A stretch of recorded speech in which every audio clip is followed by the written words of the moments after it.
Hello, everybody. My name is Dr. Zhang. I'm an internal medicine hospitalist and a prior researcher. Today, I will talk about the COVID vaccine, look at what has worked with the current vaccine and what is not working. And I'll propose our new design of vaccine which can be effective for all the current strains and the future strains. The current vaccine is very different from the traditional vaccine, and it's a technology advance. It focuses on a fragment of virus called spike protein instead of the whole virus.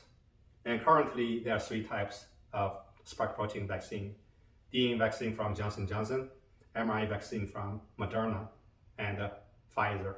And currently in development is a protein vaccine. Since most of us are getting mRNA vaccine, I'll focus on that.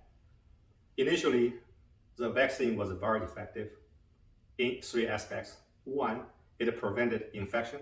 Two, prevented severe disease. Three, prevented death. Based on my calculation, the number of molecules in the mRNA vaccine is much higher than the number of mRNA in the real infection.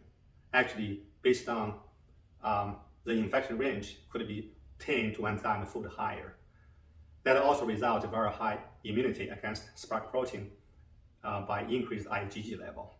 Since the Delta vaccine started, the effect of vaccine has been reduced. It is still effective against severe disease and death, however, less effective in preventing infection.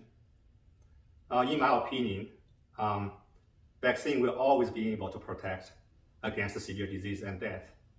Let me explain.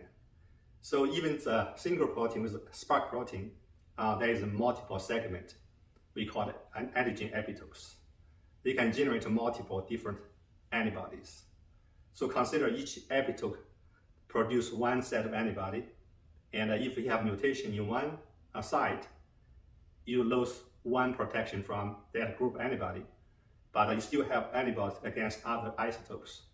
So as a result, the protection against infection may be reduced, but it will always protect against severe disease and death. What happens if you have a multiple mutation happen in the spike protein? The vaccine will be less effective, but with more mutation, the virus can lose its capacity to infect cells. Hopefully, that the vaccine will always be able to protect severe disease before the virus lost its infection capacity. Let's look at what has not worked.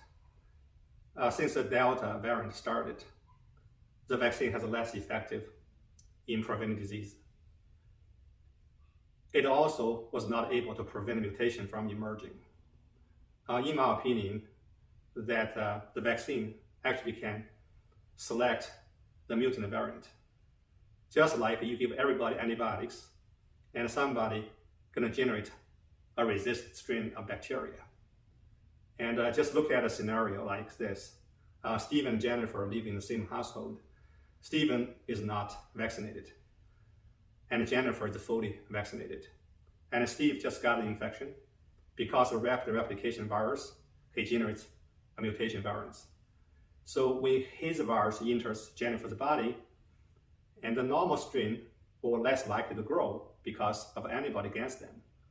But some mutant strain might emerge from her body because the antibodies are less effective. The bottom line is that the vaccine is highly effective in prevention of death and severe disease, but less effective in preventing disease in the variants. It also may not prevent mutation from emerging. Is that a better solution? Yes, let's look at natural immunity first. So the natural immunity with infection, a patient actually has fewer virus particle than the vaccine mRNA molecules. And it still has more protection against reinfection. And recent research seems to see that we see a 15 to 25-fold more protection than the vaccine. Why is that? The reason is that look at the virus structure, you have 29 proteins in the in the virus. And all 29 proteins can protect and produce antibody to protect the body. Since the infection generates immunity against all 29 proteins, so this immunity should be a broad spectrum and should be able to against future infection with different variants. But apparently you cannot let everybody get infected to get immunity. And the consequence is just too severe and people die from it, people can get very sick. So what's the next best option? That would be an inactivated vaccine. So you use that virus and to inject the body, it also contains 29 proteins. It also generates a broad spectrum immunity against the COVID virus. What's the problem with it? Currently only China making this kind of vaccine based on complexity of making it, and it uses large volume. Each vaccine contains about 100 million virus particle, but they already used half milliliter of solution. So if you generate the same immunity as infection, you had to use 500 ml, which is the whole bottle of virus into the body, which is clearly impossible. Another drawback from this inactivated virus vaccine is that the 29 proteins all produce antibodies. You look at the structure of the virus, only a small fraction of the virus protein are located on the surface of the virus. And most of them are localized inside the virus. Even they can generate immune response, but when the antibody come to contact with the virus, they cannot find their targets. So essentially they are useless, except only 3 or 4 proteins generate antibody can protect. But they may not be benign.